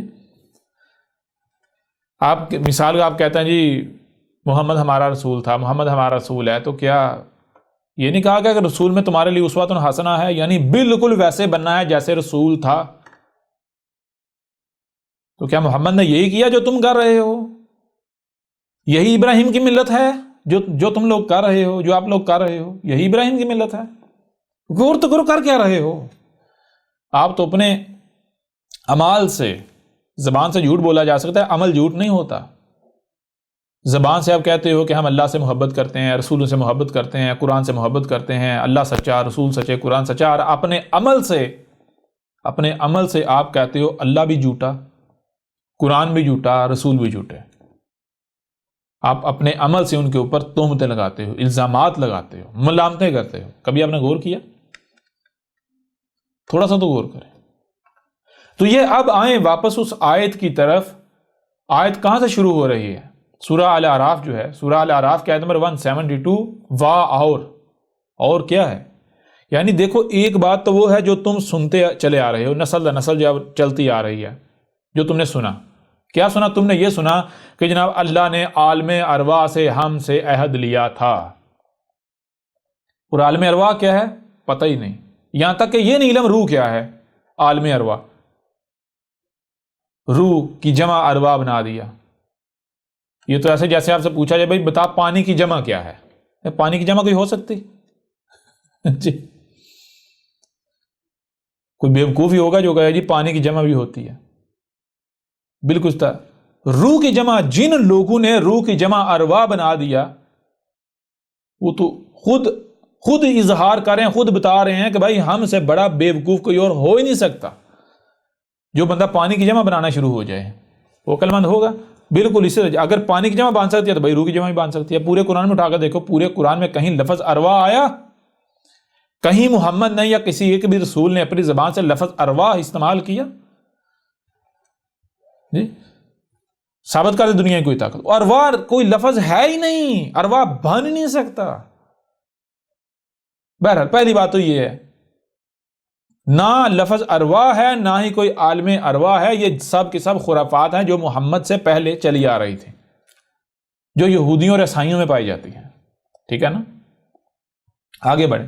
تو یہ ایک چیز تو وہ ہے جو تم سنتے چلے آ رہے ہو، جو تم نے اپنے بابوں کی، اپنے بڑوں کی کتابوں میں، ان کے لٹریچر میں دیکھا، لکھا ہوا دیکھا، یا جو تم سنتے چلے۔ ایک تو وہ چیز۔ دوسری چیز یہ ہے کہ کیا ہم نے تمہیں سننے اور دیکھنے کے لیے صرف یعنی سننے اور دیکھنے کی صلاحیت دی، یا پھر جو سنائی اور دکھائی دے اسے سمجھنے کی صلاحیت دی؟ جب تمہیں ہم نے سمجھنے کی صلاحیت دی تو لہٰذا ایسا کرو، جو سنائی اور دکھائی دے اسے ایک سائڈ پہ رکھو، اس کے بعد کچھ سمجھو بھی نا۔ سب سے پہلے تو یہ سمجھو تمہارا خالق کون ہے، اور اس کے بعد تمہیں ساری چیزیں سمجھ آ جائیں گی۔ تو یہ جب تم سمجھو گے تمہارے سامنے کیا آئے گا؟ کب جو ہے عہد لیا تھا؟ کیا تب لیا تھا جب یہ ملاٹے کہہ رہے ہیں عالم ارواح میں لیا تھا، ہماری پیدائش سے پہلے لیا تھا، ہماری تخلیق سے پہلے لیا تھا؟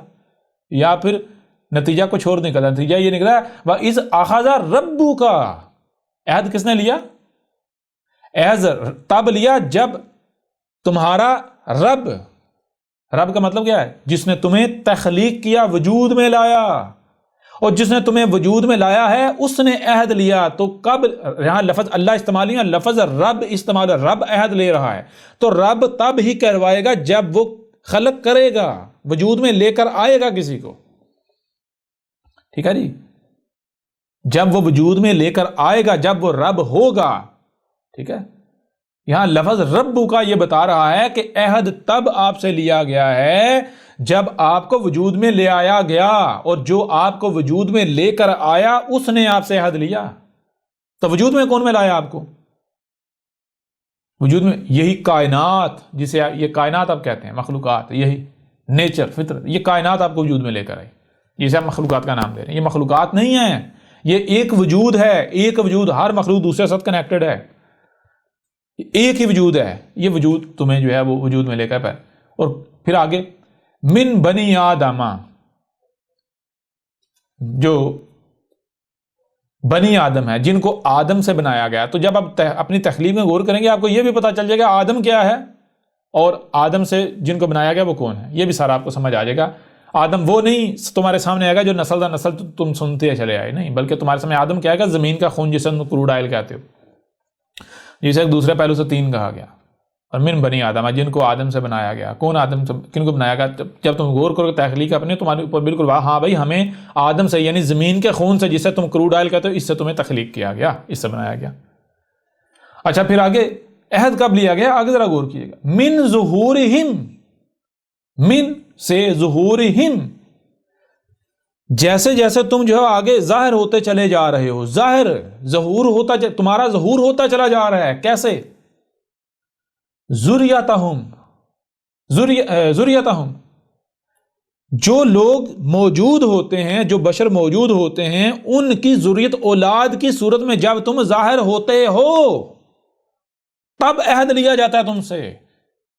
جب تک تم کسی کی اولاد ہوتے ہو، بطور اولاد ظاہر ہوتے ہو، ذریت کی صورت میں، اولاد کی صورت میں ظاہر ہوتے ہو، جنم لیتے ہو، وجود میں آتے ہو، اس کے بعد جیسے تم وجود میں آتے ہو، ظاہر ہوتے ہو دنیا میں کسی کی اولاد کی صورت میں، تو تم سے عہد لینا شروع ہو جاتا ہے، تم سے بات تمہارا رب کون ہے، ٹھیک ہے جی۔ پھر تم کیسے پوچھا جا رہا ہے؟ زبان سے نہیں، پریکٹیکلی تمہارا رب کون ہے، یعنی کون ہے جو تمہیں وجود میں لے کر آیا، تو تم اپنے عمل سے اسی کی طرف کھینچے چلے جاتے ہو۔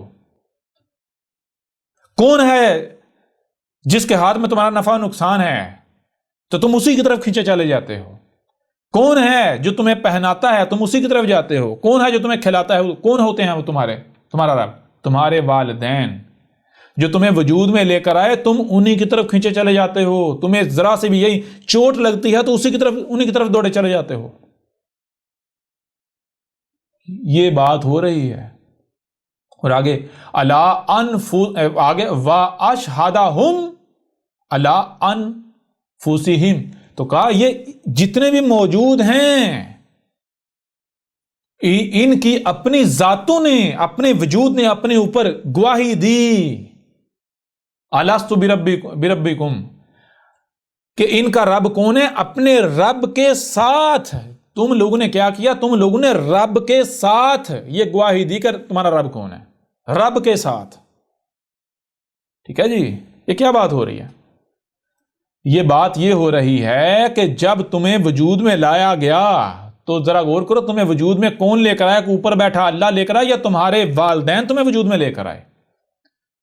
تمہارے والدین، تو تمہارے والدین تمہارے رب تھے، کب؟ وہ تمہیں وجود میں لے کر آئے نا۔ پھر اس کے بعد کون تمہیں ہر لحاظ سے دیکھتا تھا، تمہارے نفع نقصان کا خیال رکھتا تھا، تمہیں پہناتا تھا، کھلاتا تھا؟ کون؟ وہی نہیں جو تمہیں وجود میں لے کر آئے۔ تو جب تک تم بچے تھے، جب تک تم انہی کے محتاج تھے جو تمہیں وجود میں لے کر آئے، اس وقت تمہارا کردار کیا تھا؟ کیا کہتے تھے؟ کیا وہی نہیں کہتے تھے جو جو تمہیں وجود میں لے کر آئے، جنہوں نے تمہیں پالا پوسا، بڑا کیا، بڑا کر رہے تھے، پال پوس رہے تھے، جس کو وہ صحیح کہتے تھے وہی نہیں مانتے تھے تم؟ اسے ہی صحیح نہیں کہتے تھے، جسے وہ غلط کہتے تھے اسے ہی تم غلط نہیں کہتے تھے، جو وہ تمہیں کھلاتے تھے کھانے کو دیتے تھے وہی نہیں کھاتے تھے، جو وہ پینے کو دیتے تھے وہی نہیں پیتے تھے، جہاں وہ لے کر جاتے تھے جدھر وہ جانے کا کہتے تھے ادھر نہیں جاتے تھے۔ بتاؤ ذرا، کب تک؟ جب تک تم اپنے والدین کو اپنا رب سمجھتے رہے۔ کیسے سمجھتے رہے؟ اپنے عمل سے تم یہ اعلان کرتے رہے کہ ہمارا رب ہمارے والدین ہیں۔ جب تمہیں کسی چیز کی حاجت ہوتی ہے تم ہاتھ اٹھا کر یہ نہیں کہتے تھے کہ اے ہمارے پیدا کرنے والے ہمیں یہ چیز دے دے، نہیں، تمہیں پتا ہوتا تھا ہمارا رب کون ہے؟ ہمارا رب کون ہے؟ یہ ہمارے والدین، یہ ہیں ہمارے، یہ ہمیں وجود میں لے کر آئے، یہ ہمارے نفع نقصان کے بارے میں جانتے ہیں۔ جب تمہیں کوئی تکلیف ہوتی تھی تو اپنے والدین کی طرف دوڑے۔ یہ ہے تم نے جو تمہارا رب تھا، تم نے اپنے رب کے ساتھ اپنی ذاتوں کے ساتھ گواہی دی، تمہاری ذاتوں پر گواہی موجود ہے، ٹھیک ہے نا؟ تمہاری ذاتیں، تم اپنی ذاتوں کے ساتھ اور اپنے رب کے ساتھ جو ہے وہ گواہی دے چکے ہوئے، ٹھیک ہے نا، کہ تمہارا رب کون ہے۔ تو چیز یہ ہے کہ جب تک تم اس سٹیج پر تھے، یعنی کہ جب تک تم جو تمہیں وجود میں لے کر آئے، تم سمجھتے تھے کہ یہ ہے تمہارے، یعنی کہ رب کسے کہتے ہیں؟ رب کہتے ہیں جو وجود میں لے کر آیا، نہ صرف وجود میں لے کر آیا بلکہ اس کے بعد پروان چڑھانا، کیا فائدہ مند ہے، کیا نقصان دہ، نقصان سے بچانا، فائدے کی طرف لے کر جانا، کھانے کو دینا، پینے کو دینا، پہننے کو دینا، جو ضروریات ہیں وہ ضروریات، وہ نیڈز فراہم کرنا۔ تو ذرا غور کرو، جب تم وجود میں تمہیں لے کر آیا گیا، جب تم کسی کی اولاد کی صورت میں وجود میں آئے تو اس وقت تمہارا رب کون تھا؟ کس کو تم نے رب تسلیم کیا تھا؟ کھانے کے لیے کس کی طرف رجوع کرتے تھے؟ پینے کے لیے کس سے مانگتے تھے؟ یعنی کہ اگر کہیں سے کوئی تکلیف، آگ چھوتی تھی، تکلیف ہوتی تھی، کس کی طرف دوڑ کے جاتے تھے؟ کیا انہی کی طرف نہیں جاتے تھے کہ جنہوں نے تمہیں وجود دیا تھا؟ تو آج جب تم باشعور ہو گئے ہو، یعنی تم بچپن میں اپنی ذاتوں سے یہ گواہی دیتے رہے، یہ اقرار کرتے رہے کہ ہم جو ہمارا رب ہے ہم اسی کی طرف جائیں گے، جو ہمارا رب ہے ہم اسی کی طرف جائیں گے۔ لیکن جب تم باشعور ہوئے تو کیا اس وقت تم نے سوچا تمہارا رب کون ہے؟ کیا صرف یہی والدین ہی ہیں یا پھر اس کے پیچھے ہماری تخلیق میں ان کے پیچھے کوئی اور بھی ہے؟ کیا تم نے غور کیا؟ نہیں غور کیا۔ یہی جب تم غور کرو گے تو تمہارے اوپر واضح ہو جائے گا۔ جب تک ذرا تمہیں شعور نہیں تھا تم یہ سمجھتے تھے کہ ہمارا رب ہمارے والدین ہیں، جیسے یہ قرآن میں آتا ہے ربی ارحمہما کما ربیانی صغیرا، ربی ارحمہما، ربی میں رب ہوں، میں بطور رب ہونے کے میں کیا کر رہا ہوں؟ ارحمہما، کیا کرنا؟ رحمہما، میں یہ جو دونوں ہیں ان کو محفوظ کر رہا ہوں، ان کا بھلا سوچ رہا ہوں، ان کو یعنی کہ ہلاکت سے بچا رہا ہوں، ان کو ہر لحاظ سے محفوظ کر رہا ہوں۔ کیسے؟ کما، بالکل اسی طرح، ربیانی، جس طرح یہ میرے رب تھے، صغیرہ، میں چھوٹا تھا یہ میرے رب تھے، جیسے میں چھوٹا تھا یہ میرے رب تھے، ٹھیک ہے؟ اسی طرح آج جب یہ میرے محتاج ہیں تو میں نے ان کا رب بننا ہے، جیسے انہوں نے بچپن میں مجھے یہ میرے رب بنے، مجھے انہوں نے یعنی میری انہوں نے دیکھ بھال کی، جو میری ضروریات تھی مجھے فراہم کی، یہ میں اگر ضد کرتا تھا یہ میری ضد جھیلتے تھے، میں اگر یعنی کہ اگر میں غصہ بھی کرتا تھا یہ میرے غصے کو جھیلتے تھے، یہ مجھے برداشت کرتے تھے، یہ میرا نفع سوچتے تھے، نقصان سے مجھے بچاتے تھے، یہ میری دیکھ بھال کرتے تھے۔ سمجھ آ رہی ہے نہیں آ رہی؟ تو جیسے بچپن میں انہوں نے مجھے پالا پوسا، میرا خیال رکھا، میری کیئر کی، یہ میرے رب تھے، بالکل آج جب یہ میرے محتاج ہیں تو میں میرے اوپر کیا ذمہ داری ہے؟ انہوں نے میرے اوپر احسان کیا تھا، آج میں احسان کا بدلا چکا ہوں، اب آج میں ان کا رب بنوں، جب یہ بوڑھے ہو چکے ہوں، جب یہ آج میرے محتاج ہیں، ٹھیک ہے؟ الحاظ تو چیز یہ ہے کہ ذرا غور کریں قرآن کیا کہہ رہا ہے۔ جب آپ بچے تھے تو آپ مجھے یہ بتائیں کہ آپ کس کی طرف جاتے تھے، کس کی طرف لپکتے تھے؟ کہ آپ یہ کہتے تھے کہ اے اللہ مجھے بھوک لگی ہے، اے اللہ مجھے یہ کر دے، اے اللہ مجھے پہننے کو دے دے، یا پھر آپ کھانے کے لیے کس کی طرف لپکتے تھے؟ کس سے کھانا مانگتے تھے؟ کس سے پینے کے لیے مانگتے تھے؟ کس کی طرف لپکتے تھے؟ ہر جب بھی تمہیں کسی بھی چیز کی ضرورت پیش آتی تھی تو کس کی طرف لپکتے تھے؟ کیا اپنے والدین کی طرف نہیں لپکتے تھے؟ تو والدین کون ہوئے؟ کیا کیوں لپکتے تھے ان کی طرف؟ کیونکہ تم انہیں اپنا رب سمجھتے تھے، وہ تمہارے رب تھے۔ کسی ہمسائے کی طرف کیوں نہیں جاتے تھے؟ بھوک لگتی تھی تو کسی غیر کی طرف کیوں نہیں جاتے تھے؟ تو آج جب تم باشعور ہوئے ہو تو ذرا غور کرو، کیا تمہارے جو والدین ہیں کیا وہی تمہیں وجود میں لے کر آئے یا ان کے پیچھے کوئی اور بھی ہے؟ تو آج جب تمہیں شعور دیا ہے، سوچنے سمجھنے کی صلاحیت دی ہے، جو سنائی اور دکھائی سمجھنے کی صلاحیت دی، جب تم سمجھو گے تمہارے سامنے آئے گا تمہاری تخلیق میں تمہیں وجود میں لانے والے صرف تمہارے والدین ہی نہیں بلکہ یہ کائنات ہے۔ جب تم اپنی تخلیق میں غور کرو گے تمہارے اوپر واضح ہو جائے گا کہ تمہارا رب یہ کائنات ہے، آسمان و زمین یہ کائنات۔ تو جیسے بچپن میں تم نے اپنے والدین کو اپنا رب تسلیم کیا تھا، اپنے والدین کو یعنی تم نے اپنا رب مانا، گواہی دی، اس طرح یعنی کہ رب کے ساتھ گواہی دی کہ رب کسے کہتے ہیں، اسے رب کہتے ہیں، بالکل اسی طرح آج تم نے اس کائنات اس کے وجود کو اپنا رب بنانا ہے تو کیا بنا رہے ہو؟ نہیں بنا رہے، پھر رہے ہو جی۔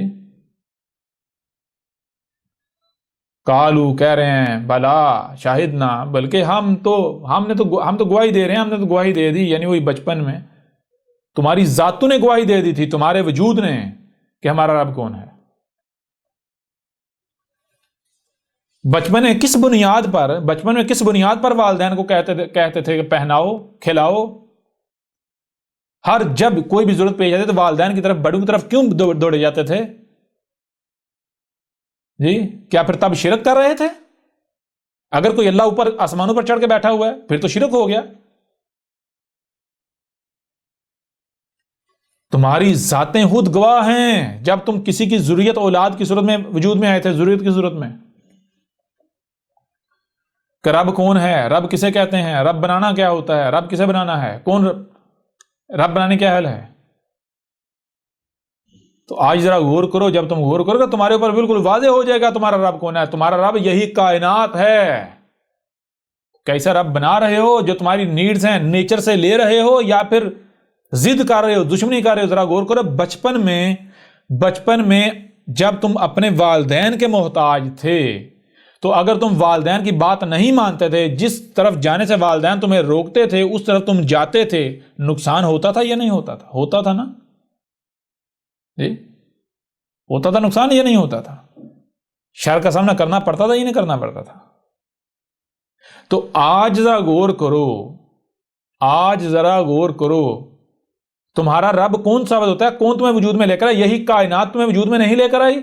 تمہاری تخلیق میں تمہارے والدین کے علاوہ زمین کا اپنا کردار نہیں ہے، درختوں کا اپنا کردار نہیں ہے، نباتات کا، زمین کے انگ کا، سورج کا، چاند کا، فضاؤں کا، زمین کے گرد گیسوں کا، اس پوری کائنات کا کردار نہیں ہے؟ یہ کائنات ہی تمہارا رب ثابت نہیں ہوتی تو تم کیا کر رہے ہو؟ کیا کائنات کے ساتھ جڑ رہے ہو، نیچر کے ساتھ، فطرت کے ساتھ جڑ رہے ہو، یا پھر نیچر کے ضد بنے ہوئے ہو، نیچر کے ساتھ دشمنی کر رہے ہو، نیچر کو اپنا رب بنا رہے ہو؟ کیا کر رہے ہو؟ آج غافل ہو تم آج۔ تو یہ ہے میرے پیارے بھائیوں، میری پیاری بہنوں، جو لوگ بھی یہ کہتے ہیں عالم ارواح میں ہم سے عہد لیا گیا، الستو بربکم، ذرا غور تو کرو الفاظ کیا ہیں۔ عہد کب لیا گیا؟ عہد لینے والا کون ہے؟ اللہ نہیں کہا، رب۔ ٹھیک ہے جی، رب کے ساتھ عہد لیا۔ رب ہونا کسے کہتے ہیں؟ یہ ہے آج حقیقت آپ کے اوپر کھول کر واضح کر دی گئی۔ ایک تو دیکھیں، ایک تو آپ سنتے چلے آ رہے ہیں کہ بھائی ہمیں اللہ نے بنایا ہے، اللہ نے خلق کیا ہے۔ اللہ کون ہے جناب؟ وہ کائنات سے اللہ اوپر آسمانوں پر چڑھ کے بیٹھا ہوا ہے۔ یہ تو آپ بات سنتے چلے آ رہے ہیں نا۔ تو کیا آپ کو صرف سننے کی صلاحیت دی؟ کیا آپ کو صرف سننے اور دیکھنے کی صلاحیت دی، یا پھر جو سنائی اور دکھائی دے رہا ہے اسے سمجھنے کی بھی صلاحیت دی؟ لہٰذا جو بھی بات آپ سن رہے ہیں، جو دیکھ رہے ہیں، اس کو ایک سائڈ پہ رکھیں، اس کے برعکس آپ خود سے بھی سمجھیں، پھر دیکھیں آپ کس نتیجے پر پہنچتے ہیں، پھر دیکھیں۔ جب آپ تحقیق کریں گے، سمجھیں گے، آپ کے سامنے وہی آئے گا جو حق ہے۔ آپ کو بار بار کہا گیا کہ ملت ابراہیم پر تم نے چلنا ہے، تو ابراہیم کی ملت کیا ہے؟ کیا ابراہیم اس دین پر چلا جو دین اس نے اپنے بڑوں سے پایا تھا، جس پر اس نے اپنے بڑوں کو پایا، اپنے بااجداد کو پایا؟ کیا ابراہیم اس پر چلا تھا؟ یا پھر ابراہیم نے کہا کہ میں بھائی جب تک بچہ تھا میں بڑوں کا محتاج تھا، میں جب تک بڑوں کا محتاج تھا تو ظاہر سی بات ہے میں نے اسی کو حق کہنا تھا جس کو بڑے حق کہتے تھے، میں نے اسی کو باطل کہنا تھا جس کو بڑے باطل کہتے تھے، میں ان کا محتاج تھا نا۔ لیکن آج تو میں ان کا محتاج نہیں ہوں نا، آج تو مجھے سمجھنے کی صلاحیت دے دی گئی نا، آج تو میں باشعور ہو چکا ہوں نا۔ تو اگر بے شک میرے بڑے جسے صحیح کہہ رہے تھے وہ صحیح ہی کیوں نہ ہو، جسے غلط کہہ رہے تھے وہ غلط ہی کیوں نہ ہو، تحقیق کرنے میں یہ جو مجھے شعور دیا گیا ہے یہ کیوں دیا گیا، استعمال کرنے کے لیے، اس کا استعمال کرنے میں حرج کیا ہے؟ ذرا ایک بار اس کا استعمال کر کے دیکھ تو لیا جائے۔ اگر وہ حق ثابت ہوا تو الحمدللہ اسی کے اوپر چلیں گے، اور اگر وہ حق ثابت نہ ہوا، کہیں وہ باطل ثابت ہو گیا، تو پھر بھی اگر اندھوں کی طرح اس کے اوپر چلتے ہیں تو کل کو انجام کیا ہوگا؟ تو ابراہیم نے کیا کیا تھا؟ کیا ابراہیم اندھوں کی طرح اسی پر چلا تھا جس پر اس نے اپنے آباء و اجداد کو پایا تھا، یا پھر ابراہیم نے تحقیق کی تھی؟ جی ابراہیم نے تحقیق کی تھی، ابراہیم نے غور و فکر کیا تھا۔ ابراہیم نے کہا تھا جب تک میں بچہ تھا، جب تک میں باشعور نہیں تھا، مجھے صحیح اور غلط کی پہچان نہیں تھی، تب تک میں اسے ہی صحیح کہتا جس کو میرے بڑے صحیح کہتے، اسے ہی غلط کہتا جس کو میرے بڑے غلط کہتے۔ کیوں؟ کیونکہ میں ان کا محتاج تھا۔ لیکن آج تو میں باشعور ہو چکا ہوں نا، لہٰذا آج میں ان کا محتاج نہیں ہوں، میرے رب نے مجھے باشعور بنایا ہے، ٹھیک ہے؟ ان کی میں نے اس وقت تک ماننی تھی جب تک وہ میرے رب تھے، جب تک وہ میرے رب تھے، ٹھیک ہے؟ انہوں نے مجھے جب وجود میں لایا تھا، انہوں نے میرے والدین مجھے وجود میں کیسا لایا تھا؟ میرے والدین جب مجھے وجود میں لایا تھا تو ایسا لایا تھا کہ میرا دیکھنا بھی انتہائی محدود تھا، میں صرف انہیں دیکھ سکتا تھا جو بھی میرے بالکل آنکھوں کے قریب ہوتا تھا، میں بول نہیں سکتا تھا، میں پکڑ نہیں سکتا تھا، ہل نہیں سکتا تھا، کچھ نہیں کر سکتا وہ مجھے بالکل اپنا محتاج وجود میں لے کر آئے۔ تو اس کے بعد آخر میں کس طرح سننے والا بن گیا، دیکھنے والا بن گیا، سمجھنے والا بن گیا، بااختیار بن گیا، کیسے بن گیا؟ ہاں، جو میں کھاتا رہا، تو جو میں کھاتا رہا وہ کیا ہے، کہاں سے آیا؟ وہ تو یہی کائنات فراہم کر رہی ہے۔ لہٰذا میرے والدین نے تو مجھے بالکل اپنا محتاج وجود میں لایا تھا، اس کائنات نے مجھے بااختیار بنایا، یہ مجھے سوچنے سمجھنے کی صلاحیت، پکڑنے کی صلاحیت، پاؤں چلنا، یہ سارا کچھ کس نے دیا؟ اس کائنات نے دیا، رزق کی صورت میں۔ تو جب اس کائنات نے مجھے ایسا بنایا ہے تو کیوں بنایا ہے؟ یوں آپ جب غور کریں گے آپ کے اوپر حقیقت کھل کر سامنے آ جائے گی، حقیقت کھل کر واضح ہو جائے گی۔ تو جب مجھے کائنات نے ایسا بنایا ہے تو پھر کس کو حق حاصل ہے کہ اس کی بات مانی جائے؟ ان ہاتھوں کا استعمال کس کے لیے کیا جائے؟ زبان کا استعمال کس کے لیے کیا جائے؟ کانوں کا، آنکھوں کا، دماغ کا، زبان کا، ہاتھوں کا، ٹانگوں کا استعمال کس کے لیے کیا جائے؟ کیا اسی کا حق نہیں جس نے یہ دیے؟ کس نے دیے؟ اسی کائنات نے دی، اسی کائنات کا حق نہیں کسی کے لیے ان کا استعمال کیا جائے؟ یہ کائنات کیا ہے؟ آپ کو پہلے بتایا کہ جیسے آپ کے جسم کے اندر ایک خلیہ کتنا ہے؟ انتہائی چھوٹا، اس ایک خلیے کے اوپر ایک مخلوق یہ سمجھ لے کہ یہ جو ارد گرد مجھے نظر آ رہا ہے یہ ایسی مخلوقات ہیں، اور ان کے ساتھ چھیڑ چھڑ کرنا شروع کر دے تو نتیجہ کیا نکلے گا؟ کیا وہ اپنی بات میں سچی ہوگی اور جو وہ مخلوق کر رہی ہوگی وہ صحیح ہوگا؟ یا پھر وہ ایک خلیہ آپ کا وجود ہے، وہ آپ ہیں، اس خلیے پر جتنی مخلوقات ہیں وہ آپ کا وجود ہے، کب تک؟ جب تک کہ وہ آپ کے ساتھ جڑی ہوئی ہیں۔ وہ کوئی بھی مخلوق اگر ضد بن جاتی ہے اسے آپ کیا کہیں گے؟ آپ کہیں گے وائرس، شریک، آپ کے وجود کے اندر ایک دوسرا وجود، تو آپ اسے، جو بھی آپ کے وجود کے اندر کوئی دوسرا وجود بنے گا آپ اسے برداشت کریں گے؟ اپنے جسم کے اوپر پھوڑا برداشت کریں گے؟ برداشت کریں گے؟ نہیں نہ کریں گے۔ کیوں؟ وہ شریک بن جاتا ہے آپ کا۔ بالکل اسی طرح آپ رب کے اندر موجود ہیں، آپ کو یہ جو نظر آ رہا ہے آپ کو اپنا رب ہی نظر آ رہا ہے، ٹھیک ہے؟ لیکن انتہائی تھوڑا نظر آ رہا ہے، اس وقت آپ کو لگتا ہے یہ مخلوقات الگ الگ نہیں ہے۔ ذرا تحقیق کرو، غور کرو، کیا ہر مخلوق ایک دوسرے کا کنیکٹڈ نہیں ہے؟ آپ اپنے رب میں موجود ہو، اللہ میں موجود ہو، ٹھیک ہے؟ یہ تمہیں ہر طرف رب ہی نظر آ رہا ہے، تو اس کے ساتھ جڑنا ہے، اس کے نقصان نہیں پہنچانا، اس کا شریک نہیں بننا، اس کے ساتھ جڑنا ہے، جیسے مشین میں پرزہ اپنے مقام پر فکس ہوتا ہے، ٹھیک ہے نا؟ کیا یہ کر رہے ہو؟ نہیں کرے گا. نہیں کر رہے تو جان لو آج آخری موقع ہے تمہارے پاس, آخری موقع ہے. یوں نہ صرف اس سوال کا جواب آپ کے اوپر کھول کر واضح کر دیا گیا, بلکہ یہ جو اتنا بڑا دجل قرآن سے منسوب کیا گیا, جو قرآن کے اوپر افطرا کیا گیا, ان ملاٹوں نے جو اللہ کے اوپر افطرا کیا تھا, افطرا عظیم, اس کی حقیقت بھی آپ کے اوپر کھول کر واضح کر دی کہ یہ ملاٹے, تمہارے ملاٹے جنہوں نے دین کا ٹھیکہ اٹھایا ہوا ہے, کتنے بڑے مجرم ہیں. ان کو مجرم ثابت کر دیا. انہوں نے کس طرح قرآن کے ساتھ کھلواڑ کیا, کس طرح قرآن کو بدل دیا, کتنی جرت کے ساتھ اللہ کے اوپر وہ باتیں منسوب کی, اللہ کے اوپر وہ باتیں ڈال دیں کہ جن کے بارے میں یعنی کہ سوچنا بھی اللہ کی رب کی توہین ہے. انہوں نے اتنی جرت کی. یہ ہے تمہارے ملاٹے دین کے ٹھیکیدار جن کے پیچھے تم اندھوں کی طرح چل رہے ہو. ٹھیک ہے, جو تمہیں تحقیق سے روکتا ہے, غور و فکر سے روکتا ہے, کیا وہ تمہارا ناسخ ہو سکتا ہے؟ جی, کیا وہ تمہارا خیر خواہ ہو سکتا ہے؟ غور تو کرو. یہ لوگ تمہیں روکتے ہیں تحقیق سے. کیوں روکتے ہیں؟ اسی لیے روکتے ہیں کیونکہ ان کو پتا ہے جس دن آپ نے غور و فکر کر لیا, تحقیق کر لی, آپ ان کے چنگل سے آزاد ہو جاؤ گے, آپ ان کے لگائے ہوئے مصنوعی داروں سے آزاد ہو جائے گا, نکل جاؤ گے. ٹھیک ہے نا, یہی یہ نہیں چاہتے. ان کی دکانداریاں بند ہو جائیں گی. یہ جو طبقہ ہے, یہ طبقہ, یہ جتنا بھی اس طرح کا طبقہ ہے, وہ بے شک سائنسی ہو یا مذہبی ہو, یہ دونوں ایک ہی سکے کے دو رخ ہیں. یہ نہیں چاہتا کہ آپ تحقیق کرو. ایک طرف مدرسوں میں, مسجدوں میں برین واش کیا جا رہا ہے, آپ کے اندر اپنے سافٹ ویئر پروگرام انسٹال کر رہے ہیں, اپنی پروگرامنگ انسٹال کر رہے ہیں. دوسری طرف یہ اسکولوں, کالجوں, یونیورسٹی کے نام پر آپ کو ربوٹ سمجھ کر آپ کی پروگرامنگ کی جا رہی ہے, اور آپ کو پھر ایک طرف مذہبی طبقہ اپنے مفادات, اپنے مقاصد میں استعمال کرتا ہے, اپنی خواہشات کی اتباع میں, اور دوسری طرف یہ جو اپنے آپ کو سائنسی کہلواتے ہیں وہ آپ کو استعمال کر رہے ہیں روبوٹ کی طرح. کچھ جو ہیں وہ مذہب کے غلام بنے ہوئے ہیں, مذاہب کے غلام ہیں, اور کچھ جو ہیں وہ یہ سائنس کے نام پر جو دین جدید ہے, مذہب جدید, اس کے غلام ہیں. ان کے ہاتھوں میں کھیل رہے ہیں. تحقیق دونوں نہیں کرنے دیتے. ذرا غور و فکر تو کرو, تحقیق تو کرو. آج تمہارے پاس آخری موقع ہے, اس کے بعد جان لو تمہارے پاس سوائے پچھتاوے کے کچھ نہیں رہے گا.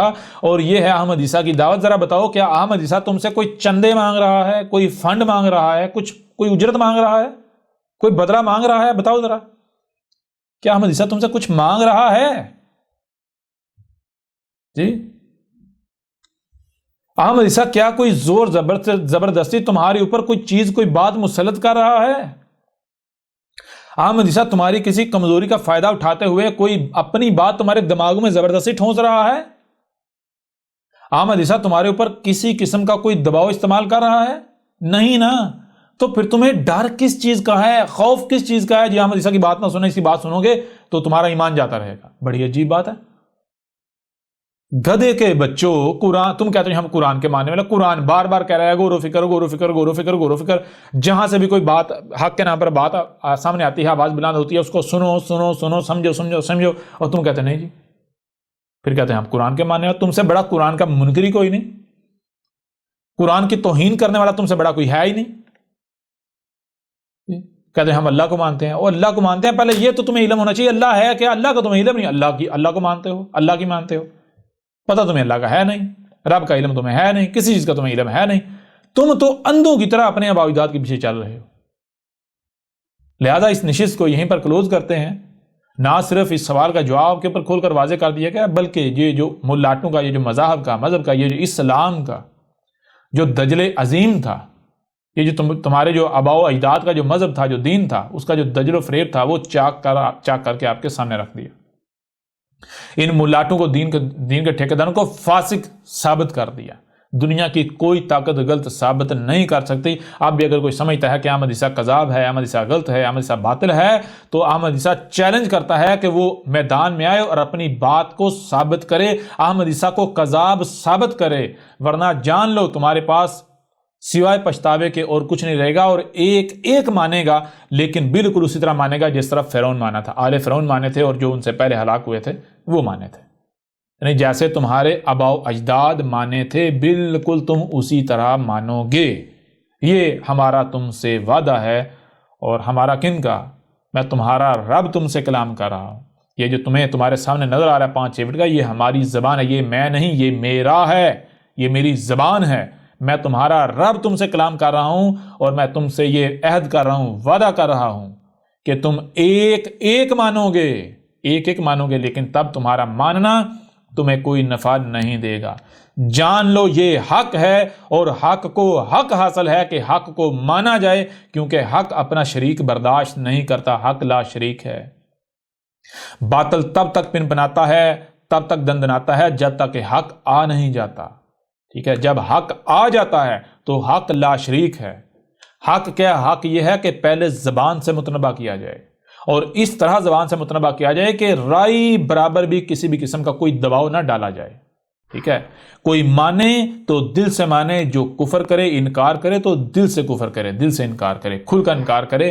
یعنی وہ یہ نہ ہو کہ وہ دیکھے کہ اگر میں نے نہ مانا، میں نے کفر کیا تو میرے اوپر کوئی سختی آئے گی، میرے اوپر تشدد کیا جائے گا، یعنی کسی قسم کا بھی دباؤ استعمال نہیں کیا تھا۔ حق یہ ہے کہ پہلے زبان سے متنبہ کیا جائے، اور اس طرح متنبہ کیا جائے کہ رائی برابر بھی دباؤ استعمال نہ کیا جائے، اور پھر جب زبان سے متنبہ کر لیا جائے، زبان اپنا کام کر لے، تو اس کے بعد پھر ہاتھوں کو حرکت میں لایا جائے، اس کے بعد پھر ڈنڈا چلایا جائے۔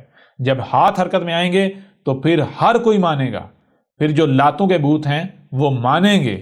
اور حق ایسا کیوں کرتا ہے؟ حق ایسا اس لیے کرتا ہے کیونکہ حق ہے، کیونکہ اگر ایسا نہیں کیا جائے گا، پہلے ہی ڈنڈے کا استعمال کیا جائے گا، تو کل کو ہر کوئی یہ کہے گا، بعد میں ہر کوئی یہ کہے گا، جب ڈنڈا چلایا جائے گا ہر کوئی یہ کہے گا کہ اگر یہی بات ہمیں زبان سے کہی جاتی تو ہم مان جاتے، ڈنڈا تو آپ کے پاس تھا ہی نا، طاقت تو آپ کے پاس تھی ہی نا، تو پہلے کم از کم ایک بار زبان سے کہہ کر تو دیکھ لیتے، اگر ہم نہ مانتے تو ڈنڈا چلا لیتے۔ یہ وجہ ہے جس وجہ سے حق پہلے زبان کا استعمال کرتا ہے۔ حق کیا ہے؟ حق یہ ہے کہ اس کے اوپر کوئی اعتراض چاہ کر بھی نہ اٹھا سکے، ٹھیک ہے؟ کوئی سوال چاہ کر بھی نہ اٹھا سکے، یہ ہے حق۔ لہذا جان لو حق کو حق حاصل ہے کسے مانا جائے، تم ایک ایک مانو گے، لیکن تب تمہارا ماننا تمہیں کوئی نفع نہیں دے گا، یہ ہمارا تم سے وعدہ ہے۔